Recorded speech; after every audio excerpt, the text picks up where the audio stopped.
দিয়েছেন তাতে করে সত্যিকার অর্থে আমার খবরের ব্যাখ্যা শোনার আগ্রহ চলে গেছে, কিন্তু সে নিজেই আগ্রহ প্রকাশ করেছে। আমিও চেয়েছিলাম সে তার সামর্থ্য পরীক্ষা করুক। আপনারা নিশ্চয়ই আমার খবরের বর্ণনা শুনেছেন।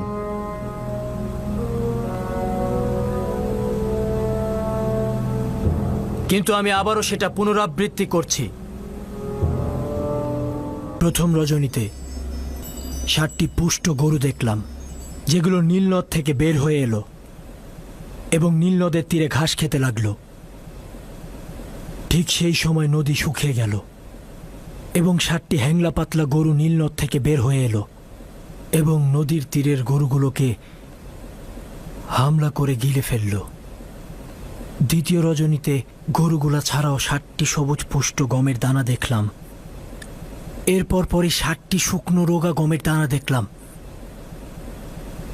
সেই দানাগুলো সবুজ সতেজ ফসলগুলোকে আক্রমণ করে নষ্ট করে ফেলল। জনাব অজ্ঞামোহরের খাদেমগণ আমার খবরের ব্যাখ্যা পূর্বেও শুনেছে এবং আজ পর্যন্ত সময় চেয়েছে যেন ব্যাখ্যা করতে পারে। এখন কি আমার খবরের ব্যাখ্যা বলবেন?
আচ্ছা, কি হয়েছে আমাদেরকে বলুন, আমরাও শুনি।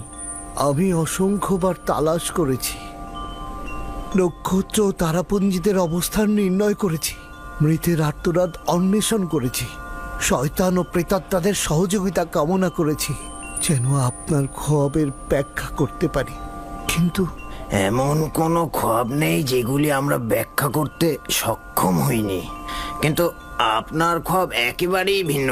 এই খোয়াবের ব্যাখ্যা দেওয়া আসলে আমাদের পক্ষে সম্ভব নয়। মহামান্য বাদশাহ, আমরা 3জনই আমাদের জাদুশাস্ত্র ও সামর্থ্য দিয়ে আপ্রাণ চেষ্টা করেছি, কিন্তু পারিনি।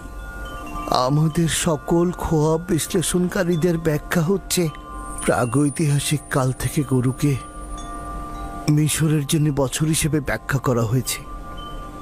আপাতত এটাই পেয়েছি।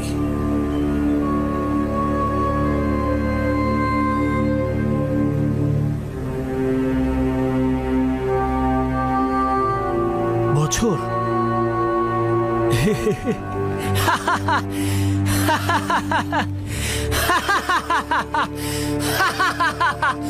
বছর?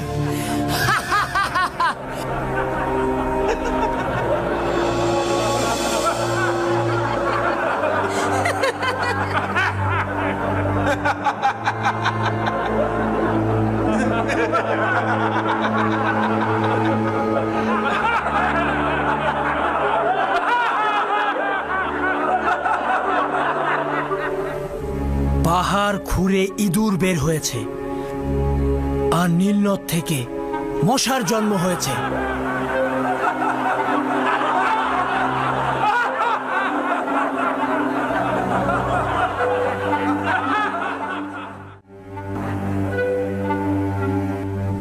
আমার খোয়াবের ব্যাখ্যা হলো গরু মানে বছর।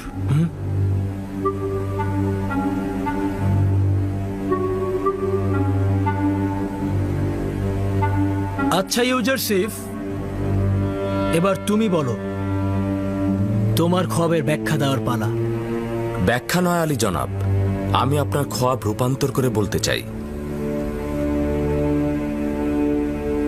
ব্যাখ্যা ও রূপান্তরের মধ্যে পার্থক্য কি রয়েছে? খোয়াব ব্যাখ্যার মূল ভিত্তি হচ্ছে অনুমান ও ধারণা, তার বিশ্লেষণ সুনির্দিষ্ট নয়।